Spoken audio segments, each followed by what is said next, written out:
Alright, so this video is going to be covering the new documentary that came out from 60 Minutes. I'm sure some people would have seen it by now regarding the South African genocide claims and stuff like that took place last year February, regarding the whole South African refugee program that Trump opened up to allegedly only white South Africans, which is false. But yeah, let's get into it. In November. False. First of all, it is got nothing to do, well, it's not just for white Afrikaners, it's for ethnic minorities. It's not just white Afrikaners. There have been colored people that have also gone over as well. So that is a lie. President Trump says that white farmers are victims of a genocide. The South African government disputes that. We went to South Africa to see for ourselves. It's interesting that the South African government will dispute that. Actually, no, it's not really that interesting. It's, I guess, a smart move on their part to attempt to discredit it. Of course, you've also got South African politicians that also do this kind of stuff as well.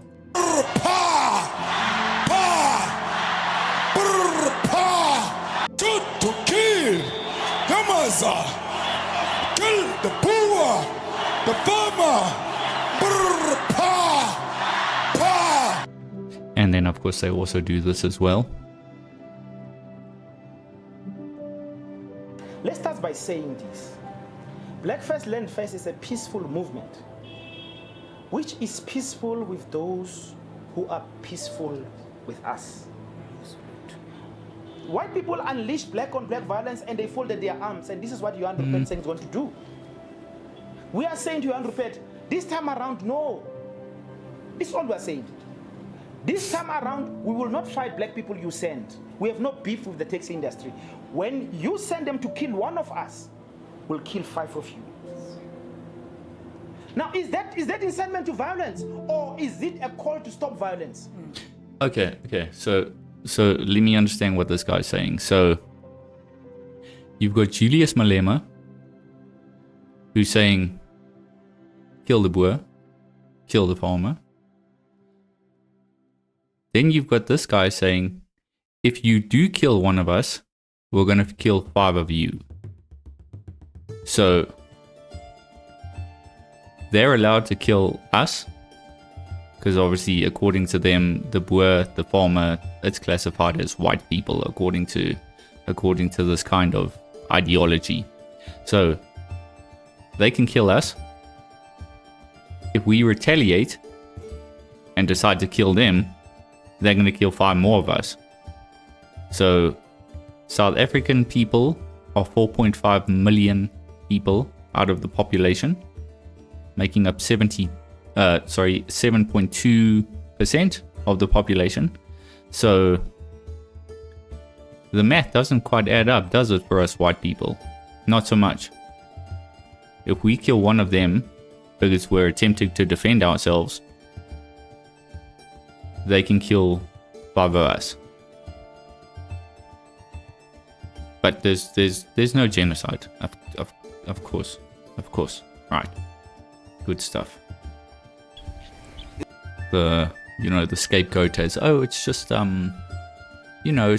it's just due to robbers, it's due to burglary, it's due to opportunistic, because of course all the white people have the money.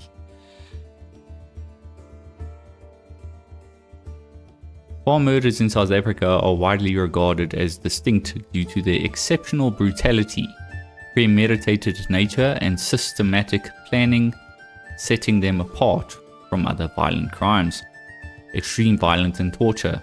Attacks often involve prolonged torture, rape, and mutilation, such as the use of blow torches, far beyond typical robbery motives. Victims are frequently bound, terrorized, and forced to witness atrocities. Tactical execution. Perpetrators conduct days of surveillance, use stolen or hijacked vehicles, poison guard dogs, and breach multiple perimeters using tools like bolt cutters or military jammers. Jammers. Where do you think they get those military jammers from? To disable communications. Multi-angle coordinated assaults. Attacks are typically carried out by groups of 3 to 7 assailants approaching from multiple directions to prevent escape, as seen in the 2020 Rafferty murders. Targeted vulnerability.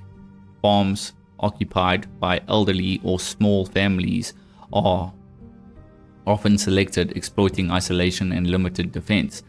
Misclassification by authorities. Despite these patterns, South African Police Services (SAPS) does not classify farm murders separately, instead categorizing them as general robberies. Of course, why wouldn't they do that? Which distorts the true scale and nature of the phenomenon. While some argue the attacks are racially motivated, fueling the white genocide narrative. Of course, how terrible of them to even approach that topic. Others emphasize greed and opportunity as primary drivers. However, the consistent patterns of planning, cruelty, and targeting suggest a level of organization that transcends ordinary criminality. Suspicious. Brown's friends, Glenn and Vita. Well, right here real quick, because this is a cope as well.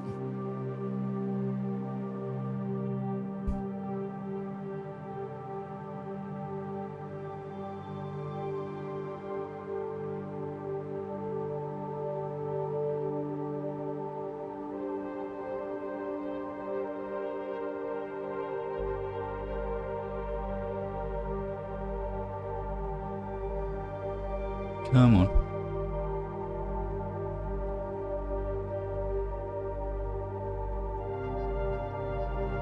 So yeah, here we go. Here's the actual monument. This is where all the actual crosses are. And each cross is representing an individual. There is, last time I checked, about 3,000. I think online it would probably say it, yeah.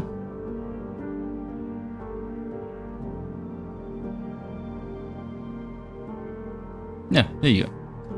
Plaasmoorde Monument, also known as the Witkruis Monument, is a memorial located along the N1 highway between Mokopane and Polokwane in Limpopo, South Africa. It is situated on private land on the slopes of the Eysterberg, owned by the Harmser family, and consists of nearly 3,000 white painted metal crosses, each cross symbolizing a victim or farm attacks in South Africa since 1990. So there you go.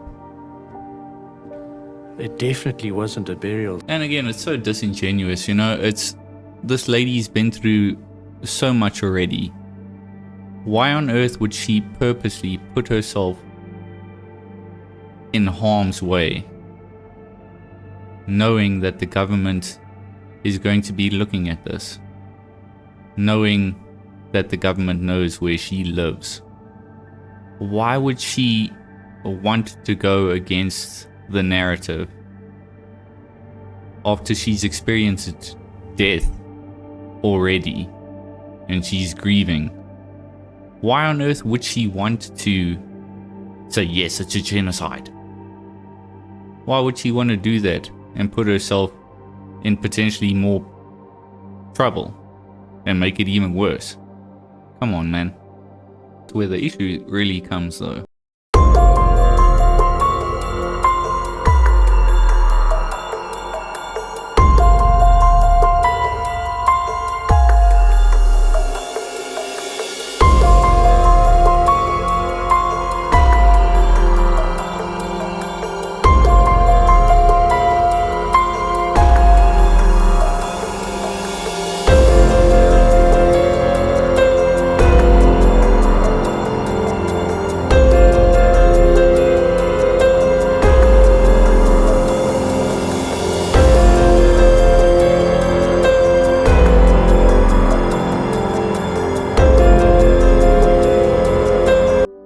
they're also killing their own. Murdered A farmer. And also, just with this expropriation without compensation, it's not just, the thing is that people tend to forget, it's not simply just targeting white people, it's targeting land. That land could be anybody's land, and the government could just seize it. It's not necessarily a race thing with the land. The government could deem any land useful to whatever they want to do, and if it's privately owned, well, we're just going to take it. It's by logic. If you've been told your whole life that this group of people stole your land and they're ruining your life and they're making life so incredibly hard for you, and they've got all the money that you should have, and they've taken your job and they've taken your livelihood.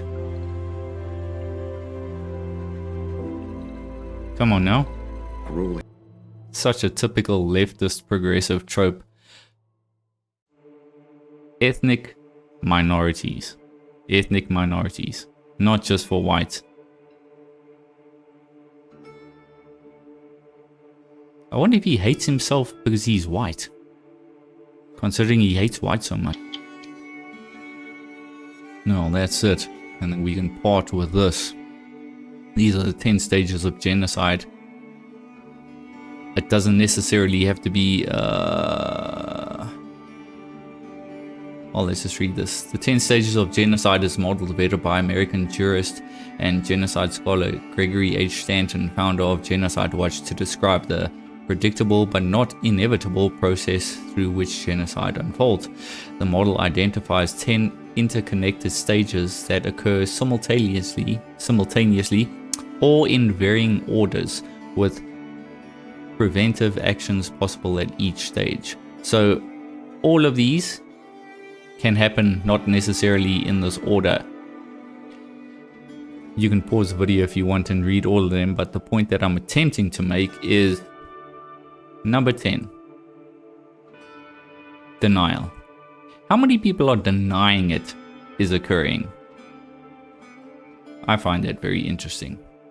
And that's basically what it seems like a large part of that was about.